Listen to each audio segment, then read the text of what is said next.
Hello everyone, क्या हाल चाल आप सबके। आज है मेरे ट्रांसफॉर्मेशन सीरीज़ का 53वां दिन और आज मैं ट्रेन करने वाला हूँ बाइसेप और ट्राइसेप को। जैसे कि मैं पहले भी आपको बहुत बार हम बात कर चुके हैं इसके बारे में कि कभी मैं बाइसेप को बैक के साथ ट्रेन करता हूँ और ट्राइसेप को चेस्ट के साथ। लेकिन इन दिनों अभी पिछले 2 वीक से मैं इन दोनों को एक साथ ट्रेन कर रहा हूँ, क्योंकि वीक के अंदर मैं 4 ही मसल या 5 मसल को ट्रेन करता हूँ, क्योंकि मैं 4 दिन जिम जाता हूँ और 3 दिन रेस्ट करता हूँ। अब बहुत सारे लोगों को ऐसा मिथ है कि हम जितनी ज़्यादा एक्सरसाइज करेंगे उतनी ज़्यादा हम हमारे मसल को ग्रो कर पाएंगे या हमारा वेट गेन होगा। वेट गेन और मसल डेवलप करना दोनों अलग अलग चीज़ें हैं। वेट गेन होता है हम जितनी ज़्यादा रेस्ट देते हैं बॉडी को तब, और मसल भी तभी डेवलप होता है हम जब अपनी बॉडी को जितना ज़्यादा रेस्ट देते हैं, क्योंकि रेस्ट देना बहुत ज़्यादा ज़रूरी है। अब वैसे तो जब मैंने जिम स्टार्ट किया था पहले दिन फर्स्ट टाइम, उस टाइम मेरे दिमाग में यही था कि 6 मसल हैं तो 6 मसल को 6 के 6 दिन ट्रेन करेंगे तब जाके कहीं पर डेवलप होता है। लेकिन जैसे धीरे धीरे इस चीज़ के अंदर मैं डीप गया, वैसे धीरे धीरे मुझे पता लगने लग गया कि कुछ ज़्यादा एक्सरसाइज करने से ऐसा नहीं है कि हमारी मसल्स है वो ज़्यादा ग्रो हो जाएंगी या बड़ी हो जाएंगी एकदम से। ऐसा नहीं होता है। हमें रेस्ट भी प्रॉपर देना होता है, डाइट भी प्रॉपर देनी होती है, सब कुछ एक साथ चलता है तब जाके कहीं ना कहीं हमारा गोल है वो अचीव हो पाता है। तो बात होती है रेस्ट की। जैसे कि मंडे को मैं कई बार शोल्डर लगा लेता हूँ, फिर अगले दिन बैक, फिर बुधवार को रेस्ट, फिर वीरवार को, फिर शुक्रवार को, शनिवार और रविवार फिर रेस्ट। ये 4 दिन मेरे वर्कआउट और 3 दिन रेस्ट होते हैं। कभी कभार ऐसा हो जाता है कि 2 दिन रेस्ट होता है, बाकी 5 दिन जिम चला जाता हूँ, लेकिन लगभग तो 3 दिन का रेस्ट रहता है। मेरी जिम के अंदर ऐसे बहुत सारे लोग आते हैं जो 6 दिन जिम आते हैं और 3 4 घंटे जिम में लगे रहते हैं। पता नहीं वो क्या करते हैं जिम के अंदर 4 घंटे, मुझे तो पता ही नहीं है। 1.5 घंटे में मुझे तो 1.5 घंटा ही बहुत ज़्यादा लगने लग जाता है। 4 घंटे पता नहीं, मुझे तो अब तक ये समझ में नहीं आ रहा कि वो जिम में करते क्या इतनी देर। मेरा तो 1.5 घंटे के अंदर ही मैं तो सारा वर्कआउट ही कंप्लीट कर देता हूँ। 1.5 घंटा इनफ है। पहले मैं 2 घंटे वेस्ट करता था। वेस्ट ऑफ टाइम है। जितना ज़्यादा हम टाइम लगाते हैं जिम के अंदर उतना ज़्यादा वेस्ट ऑफ टाइम है। अब अगर मसल को हम ट्रेन करें, अगर मान लो पहला सेट हमने लगा लिया, उसके बाद हम बात आती है रेस्ट कितना देना है। 1 मिनट का रेस्ट बहुत ज़्यादा होता है।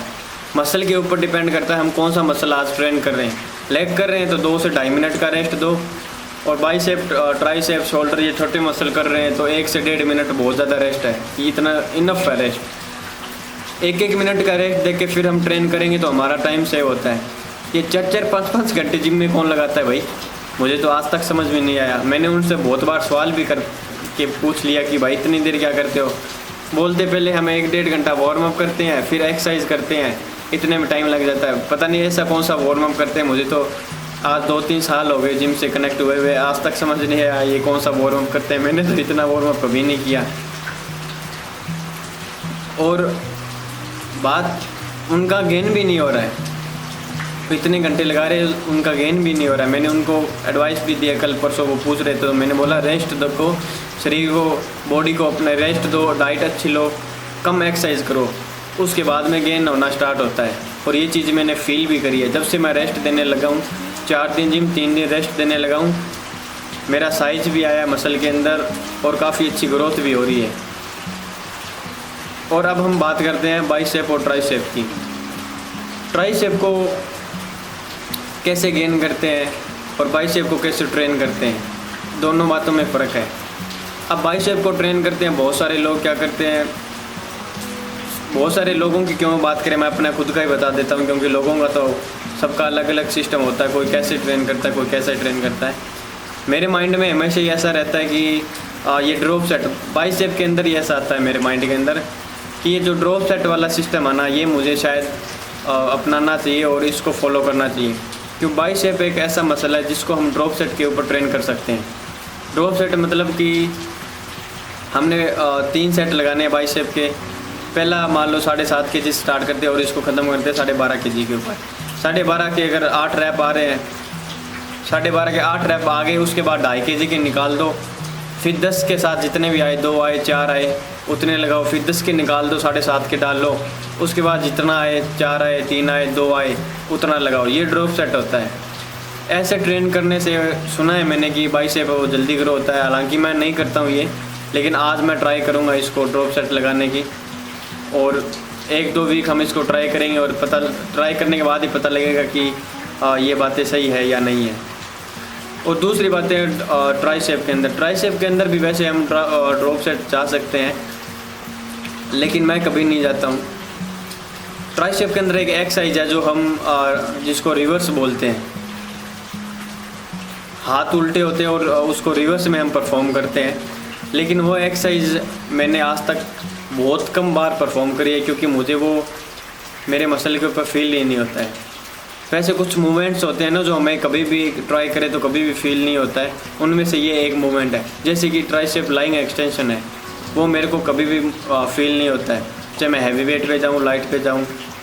वैसे ये रिवर्स वाली एक्सरसाइज है जो मुझे कभी भी फील नहीं होती है मेरे ट्राइसेप के ऊपर, इसलिए मैं इसको कभी परफॉर्म नहीं करता हूँ। और मेरे जिम के अंदर लगभग शायद मैंने नहीं देखा कि मॉर्निंग टाइम में मैं जाता हूँ जिम, तो मॉर्निंग टाइम में मैंने किसी को ऐसा नहीं देखा कि वो जो ट्राइसेप के लिए रिवर्स को परफॉर्म कर रहा हो। इवनिंग का मेरे को पता नहीं है, इवनिंग में भी कोई ना कोई करता ही होगा, लेकिन मॉर्निंग में कोई नहीं करता, मैंने अभी तक एक भी बंदा नहीं देखा है। तो ये कुछ बातें हैं जो हमें ध्यान रखनी चाहिए हमारे मसल के ऊपर अगर हम ट्रेन कर रहे हैं तो। रेस्ट के बारे में, डाइट के बारे में, और टेक्निक के बारे में, फॉर्म के बारे में, बहुत सारी ऐसी चीज़ें हैं जो हम कभी माइंड के अंदर इनको इतना सीरियस नहीं लेते और भूल जाते हैं, लेकिन ये बहुत ज़्यादा ज़रूरी चीज़ें, बेसिक चीज़ें ही हमें एडवांस लेवल पे लेके जाती हैं, उनको ही हम भूल जाते हैं और सोचते हैं एडवांस लेवल पे जाने की, कभी नहीं जा पाएंगे। अगर बेसिक चीज़ें ही हमारे माइंड के अंदर नहीं हम भूल रहे हैं तो हम एडवांस लेवल पर कभी भी नहीं जा पाएंगे। इसलिए हमेशा ही बेसिक चीज़ों को साथ लेके चलो, फिर एडवांस लेवल पर जाने की सोचो। बेसिक चीज़ें क्लियर होएगी तो आप एडवांस लेवल पर कब पहुंच जाओगे आपको पता भी नहीं चलेगा। बेसिक चीज़ों को क्लियर कर नहीं रहे और एडवांस लेवल पर जाने की बात कर रहे हैं, कभी नहीं पहुंच पाएंगे। इसलिए मैं हमेशा बेसिक चीज़ों पे ज़्यादा ध्यान देता हूँ। एडवांस की छोड़ो, सिर्फ बेसिक पे ध्यान दो, एडवांस पे अपने आप चले जाएंगे धीरे धीरे। अगर बेसिक क्लियर है तो एडवांस पे जाने के में कोई दिक्कत नहीं आएगी।